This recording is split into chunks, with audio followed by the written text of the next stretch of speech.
السلام علیکم۔ ملکی اور غیر ملکی ہر خبر سے باخبر رہنے کے لیے دیکھتے رہیں کے نیوز چینل انٹرنیشنل۔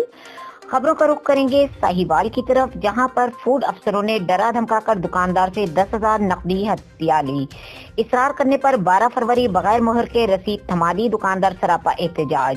متاثرہ دکاندار کی حکام سے کارروائی کی اپیل۔ دکاندار شیخ رحمت نے بتایا کہ چشتی نامی شخص اس کی دکان پر آ کر ڈرانا دھمکانا شروع کر دیا۔ آپ نے ایک رکشہ ڈرائیور کو یکمشت 10 تھیلے آٹا دے کر قوانین کی خلاف ورزی کی ہے اور میں رکشے کو پکڑ کر لے آیا ہوں، تم پر پرچہ کٹے گا، جرمانہ ہوگا، جیل جاؤ گے، لائسنس بھی کینسل ہوگا۔ سائل نے رکشہ ڈرائیور سے پوچھا کہ میں نے تو کسی کو ایک سے زائد تھیلا دیتا ہی نہیں ہوں، تو اس نے بتایا کہ ایک تھیلا میں نے آپ سے اور باقی تھیلے مختلف سواریوں نے لیے ہیں، دیگر دکانات سے خریدے ہیں۔ چشتی نامی شخص یہ سن کر طیش میں آ گیا اور چودھری مزمل خان نامی شخص کو فون کر کے موقع پر بلا لیا، جس نے بتایا کہ صاحب بہادر ضلعی افسر فوڈ اور میں AFC ہوں، آپ کی بچت اب ناممکن ہو چکی ہے، جس پر سائل مزید خوفزدہ ہو گیا۔ دکاندار نے بتایا کہ چودھری مزمل اس کو سائٹ پر لے گیا، مکا کر کے 10,000 روپے رشوت وصول کی اور جرمانے کی بابت ایک رسید جاری کر دی، جس پر 12 فروری تاریخ درج کر دی، جبکہ اس دن 6 تاریخ تھی اور رسید پر کسی بھی مجاز اتھارٹی کے مہر نہ تھی۔ بعد ازاں دفتر پتہ کرنے پر مجھ سے رسید چھین کر اس پر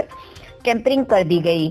دکاندار نے احتجاج کرتے ہوئے متعلقہ حکام سے کارروائی کی اپیل کی۔ Assistant food controller Chaudhry Muzammil Khan نے الزامات کی تردید کرتے ہوئے کارروائی کو قانونی قرار دے دیا۔